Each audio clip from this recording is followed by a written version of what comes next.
What's up, everybody? Welcome to our first weekly update. We are in the Costa Ballena region of Costa Rica. We're in a little town called Coronado, just south of Ojochal and Uvita and Dominical, and we're having an amazing time. You can just see there this has been our view for the last week or so. So amazing. It's been such a treat. Pretty cool. So relaxing and expanding and grounding. It's really been really amazing to spend time out here meditating in the mornings and hearing the whole jungle come awake. Yeah. 5 a.m. And then again at sunset, twilight. It's really alive here.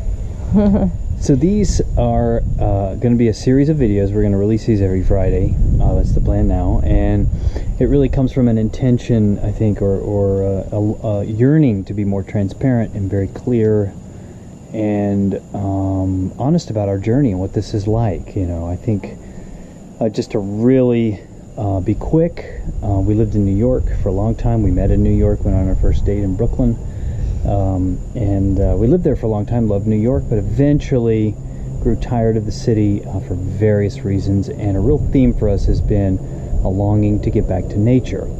And so we left New York, we moved to Southern California, Encinitas, which is just north of San Diego. It's a beautiful place, still rather urban. We actually bought a place and we moved in and we were settled down. We had a baby. We loved it at first. Really nice. Oh man, it was such a contrast from New York at first. But then we eventually realized, gosh, we're doing the same thing every day again. We're driving the same roads. We were living 5 minutes from the beach by car, but we rarely went.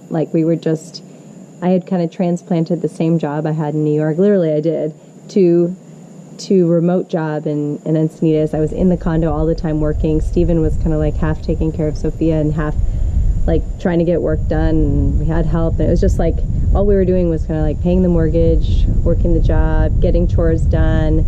It felt like keeping up with the same thing over and over. It was a kind of a pattern. It was a different pattern, probably a better series of patterns than what we were feeling in New York City, but still not very satisfying. So, as probably many of you know, we sold virtually everything, and we converted a Sprinter van into a home, and then last August we traveled extensively for 3 months, 3+ months, all the way up to British Columbia, down through all over the West. We ended up in Sedona for a while, and we came back to San Diego, went back to Sedona. And so when we were out on the road, we loved being mobile, we loved traveling. There were a couple of challenges we experienced there that, through experience and through contrast, through really kind of living it and feeling like, oh, this isn't right for us, and this element is right for us. Because there were parts that we liked, parts that we didn't like. Yeah. But one of the big ones was community, and another one was being able to have some consistent ability to create. Yeah, those are the things that we were really missing while we were on the road. We don't call it work, we call it creating, because it just doesn't feel like work most of the time. And then community was a big thing. When you're just moving every 3 or 4 days a week, it's the three of us, which is great, but we also need other people, and we really wanted to foster community. We wanted Sophia to have friends, and so it kind of expanded our search. I also think through the course of driving up the West Coast, we realized, gosh, we really want something warmer. We want something tropical, something with really just lush, vibrant nature, just overpowering. We didn't intend it initially, but the van trip was really about, we record another video on this on our channel, which you can check out, about repatterning from the van trip. But we were looking to kind of let go of our old patterns that were so conditioned by the 9-to-5 lifestyle, corporate lifestyle, things that we did in New York City. And I'll take over holding this.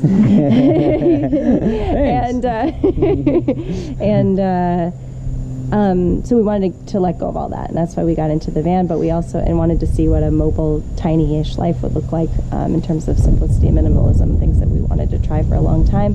But as we got on the road, because this hunger for home and community got to be stronger and stronger, the question started popping itself of where are we going to settle? So we kept looking at all these places, beautiful places we were going as potential homes, and we really wanted to be in nature, surrounded by green, surrounded by trees or forest or mountains or streams, actually surrounded by it, not close to it. we wanted to grow our own food. Eventually we'd like to build our own house. But yeah, this idea of like what kind of community do we want around us as we do that? What do we want to build? That became like a central part of the quest for us. And everywhere we went, we were sort of looking at that question. Yeah, and we think this is a big question for a lot of people. We're not alone in this. We meet people a lot all over the West. We met people with the same question. We've met people every day here with this question in Costa Rica, kind of contemplating it in the same way we are. So I mean, we've tried everything. We've made a spreadsheet last summer of all the countries we thought might work for us, and the intellectual kind of logical, data-driven checklist approach is okay, but we found ourselves, particularly on the van trip, called to certain places, and being called somewhere is a very special experience and one to be truly honored.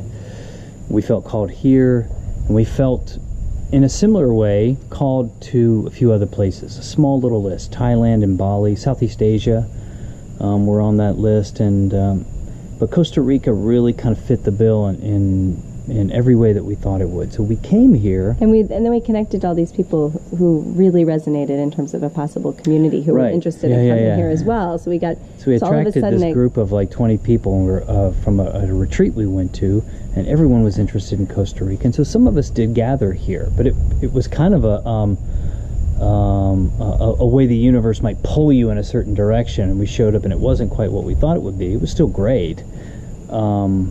But nevertheless, it got us here. That was a big catalyst in getting us to Costa Rica. And a lot of times we talk about this in a podcast we recorded about what our experience here in Costa Rica is like, and we'll link that in the notes. But, you think it's going to be one thing. Like, you think, oh, this is it. Like, we're going to go make home with these 20 people in this town in Costa Rica. And then, it's just the next step. And that's, like, so beautiful. That's like when you trust, like when you view life as an adventure, and you view it as like, I'm following my excitement because that excitement's leading somewhere, but it's open-ended, and you just trust the process and the path, and it's like kind of like, ooh, what's going to happen? Like, if you can keep open like that, you can listen to the call and keep listening to it and just go. It's like so much fun. But if you get, like, we have these old patterns, we were really conditioned to like be really linear in our thinking, and fearful patterns of like wanting to control the way things come out and like have things go according to expectations. Like, it's such a limited way to live life, and what it has caused us to do in the past was do the same thing over and over again, really, because of those kind of limited beliefs. So letting go into this experience in Costa Rica has been so beautiful, because we got here and at first we were really contracted, like, oh, this was supposed to be one thing, like everybody was supposed to settle here, and instead it became like, oh no, this is just the next step and like a beautiful progression, and thank goodness that we were led here. And that's so beautiful. And so now, when we were over on the Nicoya Peninsula, we both felt a call to come to this location, the Costa Ballena. And it's a mystery kind of how a calling works, how you feel pulled in a direction, how you're just kind of, why do we want to go there, but we want to go there. And there were other kind of logistical things that kind of helped get us here too, the Envision Festival, for example. And so as we've kind of begun to hone in on a location, our focus has gotten clearer and clearer and clearer. And so we've been in this beautiful spot here for the last week, and we now feel like, which is kind of amazing, but we sort of feel called up the mountain a bit. Away from the ocean. Away from the ocean. That's what makes it sort of astonishing to us. But, it's beautiful here, but it's even more amazing up there. The jungle is around you, the air is clean, the water pours forth. There's community developing of families, farming up there, and it's just, the thing about the calling too is like we got here and then we just, like, literally we just started bumping into people on the street. Like, why would we be talking to this person who just like energetically was like so synchronistic with us and like just synergistic with us, and just started talking to us about this community forming up the mountain. And then the other day we bumped into a family at the farmer's market, and I don't know why, like, I have these interactions all the time.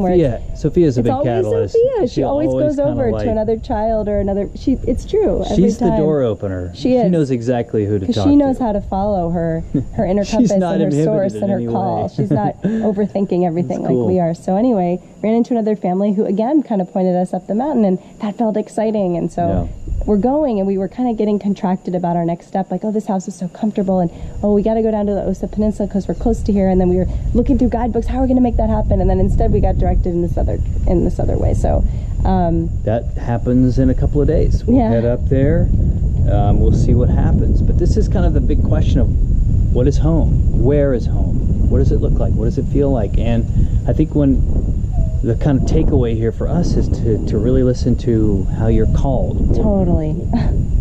And not to question it, like, I'm called. And don't worry here. about it. Don't worry about it. The logistics are actually all kind of handled in another way. They're handled by the kind of dimension of self, if you will, that kind of understands how to speak to you through this calling, through this feeling, through this warmth, this excitement. Yeah, a friend used the word soften this week, which was like such the right thing for us. Just like kind of ease into yourself and what feels good, and it doesn't have to be a lot more than that. I think that's good. So next week we'll have a little report on how it went. The area is called the Rivas part of Costa Rica. Near Chirripó. Near Chirripó, Mount Chirripó, the tallest mountain in Costa Rica. So more to come. Thank you for joining us. We'll be doing these every Friday, so hopefully subscribe. We'd love it if you subscribe. Give us a thumbs up just to help us get this YouTube channel off and to a really good start. Thanks. Thanks.